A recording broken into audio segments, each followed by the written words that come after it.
Assalamualaikum warahmatullahi wabarakatuh.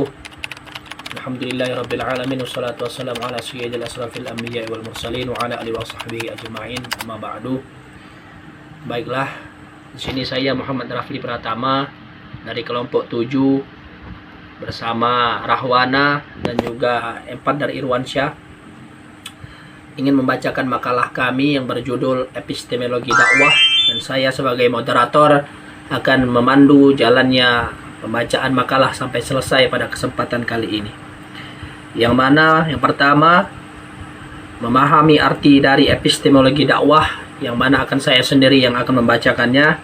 Kemudian mengetahui cara kerja epistemologi dan mengetahui macam-macam epistemologi yang akan dibacakan oleh Rahwana, dan yang terakhir mengetahui juga hakikat dan tujuan dari dakwah. Memasuki pembahasan, yang pertama pengertian epistemologi dakwah. Epistemologi adalah bahasa Yunani dan berasal dari dua kata, yaitu episteme yang berarti pengetahuan, ilmu pengetahuan, dan logos yang berarti teori. Informasi dari menurut pengertian lain, episteme artinya mendudukan, menempatkan, atau meletakkan. Dan juga epistemologi merupakan cabang dari filsafat yang bermaksud mengkaji dan mencoba menemukan ciri-ciri umum dan hakiki dari pengetahuan manusia, dan juga mengkaji pengandalan dari syarat-syarat logis yang mendasari memungkinkannya pengetahuan serta memberi pertanggungjawaban rasional terhadap kebenaran dan objektivitas. Sedangkan dakwah secara bahasa yaitu berasal dari padanan kata da'a yuda'i, du'aan wadawa'atan. Dalam Al-Quran, istilah dakwah disebutkan kurang lebih sebanyak 10 kali dengan arti yang berbeda, yaitu yang pertama ajakan, seruan, pembuktian, dan yang terakhir doa. Dalam makna yang sempit, dakwah berarti tugas untuk menyampaikan dan mengajarkan ajaran agama Islam agar nilai-nilai Islam terwujud dalam kehidupan manusia dan mengajak manusia kepada jalan yang benar yang diridhoi oleh Allah Subhanahu wa taala. Kemudian untuk selanjutnya makalah ataupun materi selanjutnya akan disampaikan oleh Rahwana menyangkut tentang mengetahui cara kerja epistemologi dan mengetahui macam-macam epistemologi. Kepada Rahwana kami persilahkan. Baiklah, saya Rahwana akan melanjutkan penjelasan dari saudara Rapli tadi, yaitu bagaimana cara kerja epistemologi. Cara kerja atau metode pendekatan epistemologi berarti yaitu tentang ciri khas pendekatan filosofis terhadap gejala pengetahuan. Pengetahuan itu bukan hanya menjadi objek kajian ilmu filsafat, tetapi juga ilmu lain seperti ilmu psikologi kognitif dan sosiologi pemerintahan yang membedakan ilmu filsafat secara umum. Dari ilmu-ilmu lain bukanlah objek materialnya atau apa yang dijadikan bahan kajian, tetapi objek formal atau cara pendekatannya, bagaimana objek yang dijadikan bahan kajian jika didekati ciri khas secara pendekatan filsafat terhadap objek kajiannya tampak dari jenis pertanyaan yang diajukan, upaya jawaban yang diberikan. Filsafat berusaha secara kritis mengajukan dan mencoba menjawab pertanyaan-pertanyaan yang bersifat umum atau menyeluruh dan mendasar. Filsafat bermaksud secara kritis menggugat serta mengusik pandangan dan pendapat umum yang sudah mapan, bukan sekadar cari perkara tetapi guna merangsang orang untuk berpikir secara lebih serius dan bertanggung jawab, tidak asal menerima pandangan atau pendapat umum. Juga dalam hal pengetahuan, misalnya kalau pengetahuan secara umum dianggap sama dengan ilmu pengetahuan, dan ilmu pengetahuan juga dianggap identik dengan sains, maka lingkup pengetahuan manusia menjadi dipersempit. Dan selanjutnya itu macam-macam epistemologi. Berdasarkan cara kerja metode pendekatan yang diambil terhadap gejala pengetahuan, bisa dibedakan beberapa macam epistemologi. Yang pertama itu adalah epistemologi metafisika. Apa sih epistemologi metafisika? Epistemologi metafisika adalah epistemologi yang mendekati jalan pengetahuan dengan bertitik tolak dari pengadaian metafisika tertentu. Epistemologi yang kedua, kita merugi skeptis, adalah teknologi macam ini seperti misalnya dikerjakan oleh Descartes. Kita perlu membuktikan dulu apa yang dapat kita ketahui sebagai sungguh nyata atau benar-benar tidak dapat dilakukan lagi, dengan menganggap sebagai tidak nyata atau keliru segala sesuatu yang kebenarannya masih dapat dilakukan kesulitan pada metode pendekatan ini.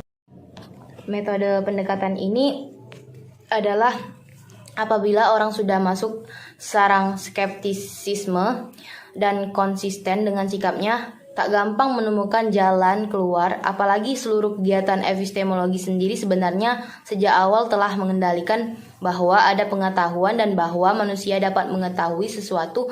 Memang pengetahuan yang diandalkan itu belum selalu terjamin kebenarannya. Dan yang ketiga itu adalah epistemologi kritis, yaitu epistemologi ini tidak memprioritaskan metafisika atau epistemologi tertentu, melainkan berangkat dari asumsi prosedur dan kesimpulan pemikiran ilmiah sebagaimana kita temukan dalam kehidupan, lalu kita coba tanggapi secara kritis asumsi dan kesimpulan tersebut.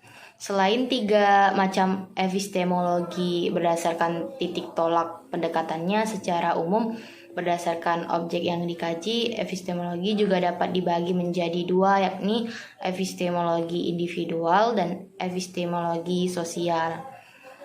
Epistemologi sebagaimana secara klasik dimengerti sampai sekarang dan adalah epistemologi individual. Dengan epistemologi sosial adalah kajian filosofis terhadap pengetahuan sebagai data sosiologis. Terima kasih. Selanjutnya yang akan dilanjutkan oleh saudara kita Evander Irwansyah. Terima kasih kepada saudari Rahwana yang telah membacakan materi. Kemudian memasuki materi yang terakhir, yang keempat, yaitu mengetahui hakikat dan tujuan dari dakwah, yang akan disampaikan oleh saudara Evander Irwansyah. Padanya kami persilakan. Oke, bismillahirrahmanirrahim.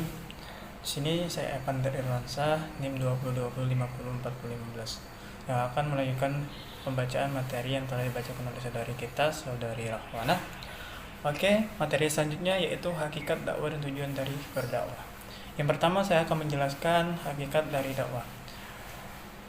Oke, hakikat dakwah Islam tersebut adalah perilaku keislaman Muslim yang melibatkan unsur dai, maudu'u atau pesan, wasilah atau media, uslub atau metode, mad'u dan respon, serta dimensi hal maqam atau situasi dan kondisi. Hakikat dakwah Islam menunjukkan bahwa terdapat 3 bentuk utama dalam proses mendakwakannya Islam, yaitu yang pertama melalui ahsanul qaul, bagus ucapannya. Yang kedua, ahsanul amal, bagus perbuatannya. Yang ketiga, keterpaduan bentuk ahsan qaul dan ahsan amal, yaitu contoh yang baik. Oke, dari uraian yang sudah dikemukakan di atas, maka kita dapat tarik kesimpulannya bersama, yaitu dakwah Islam, hakikat dakwah Islam adalah proses internalisasi atau pendalaman atau penghayatan dan transformasi dinal Islam dalam totalitas kehidupan manusia mukallaf guna mencapai tujuan hidup dunia dan akhirat. Yang kedua yaitu tujuan dakwah. Tujuan dakwah adalah kewajiban bagi setiap Islam tentunya untuk saling mengingatkan dan mengajak dalam rangka menegakkan kebenaran dan kesabaran. Dan menurut Masyhur Amin, tujuan dakwah itu menjadi 2 bagian, yakni yang pertama bagian dari objek, segi objeknya, dan kedua bagian dari segi materinya. Oke, di sini saya akan menjelaskan dari tujuan dakwah dari segi objeknya terlebih dahulu. Oke, tujuan yaitu yang pertama, tujuan perorangan yaitu terbentuknya pribadi muslim. yang mempunyai iman yang kuat, berlaku sesuai dengan hukum-hukum yang disyariatkan Allah Subhanahu wa taala dan berakhlakul karimah. Yang kedua, tujuan untuk keluarga, yakni terbentuknya keluarga bahagia, penuh ketentraman dan cinta kasih antara anggota keluarga. Yang ketiga, tujuan untuk masyarakat, yaitu terbentuknya masyarakat yang sejahtera, yang penuh dengan suasana keislaman. Yang ketiga, tujuan untuk seluruh umat manusia, yaitu terbentuknya masyarakat dunia yang penuh dengan kedamaian dan ketenangan. Selanjutnya, tujuan dakwah dari segi materi. Yang pertama yaitu tujuan akidah. Apa itu? Yaitu tentramnya suatu akidah yang mantap di setiap hati seseorang. Yang kedua, tujuan hukum, yaitu kepatuhan sikap setiap orang kepada hukum-hukum yang disyariatkan oleh Allah Subhanahu wa taala. Yang ketiga, tujuan akhlak, yaitu terbentuknya muslim yang berbudi luhur, dihiasi dengan sifat-sifat yang terpuji dan bersih dari sifat yang tercela. Dan bagian terakhir yaitu penutup. Dapat kita simpulkan dari makalah yang sudah dibuat tadi, epistemologi dakwah, yaitu kebenaran adalah suatu yang bersifat subjektif. Artinya pernyataan benar selalu terkait dengan bagaimana tanggapan orang lain terhadap sesuatu. Kebenaran menyangkut persoalan apakah orang mempercayai bahwa itu adalah sesuatu pernyataan yang benar. Epistemologi dakwah adalah kajian filosofis terhadap sumber, metode, sensi, dan validitas kebenaran ilmu dan dakwah. Dan dakwah adalah usaha peningkatan pemahaman keagamaan yang mengubah pandangan hidup, sikap batin dan perilaku umat yang tidak sesuai dengan ajaran Islam menjadi sesuai dengan tuntunan syariat untuk memperoleh kebahagiaan hidup di dunia dan akhirat. Dan selanjutnya tujuan dakwah itu adalah membentuk pribadi muslim yang mempunyai iman yang kuat, terbentuknya ketentraman dalam kehidupan dan kasih yang sesama keluarga, dan juga umat muslim kepatuhan terhadap hukum-hukum yang disyariatkan oleh Allah Subhanahu wa taala hingga terwujudnya kesejahteraan dan ketentraman. Selanjutnya kritik dan saran. Sebagaimana biasanya penyusun makalah ini jauh dari kata sempurna, sehingga masih diperlukan tambahan dan perbaikan dari teman-teman maupun pembaca untuk menghasilkan makalah yang lebih baik lagi dan lengkap. Adapun saran dalam penyusunan makalah ini adalah untuk perbaikan tambahan dari pembaca. Terima kasih. Mungkin itu saja yang bisa saya sampaikan. Wassalamualaikum warahmatullahi wabarakatuh. Terima kasih kepada Epandar Irwansyah yang telah membacakan materi yang terakhir. Mungkin ini saja dari kami, dari kelompok 7 membacakan makalah kami yang berjudul Epistemologi Dakwah. Setelah ini diberikan waktu sesi tanya dan jawab kepada teman-teman sekalian.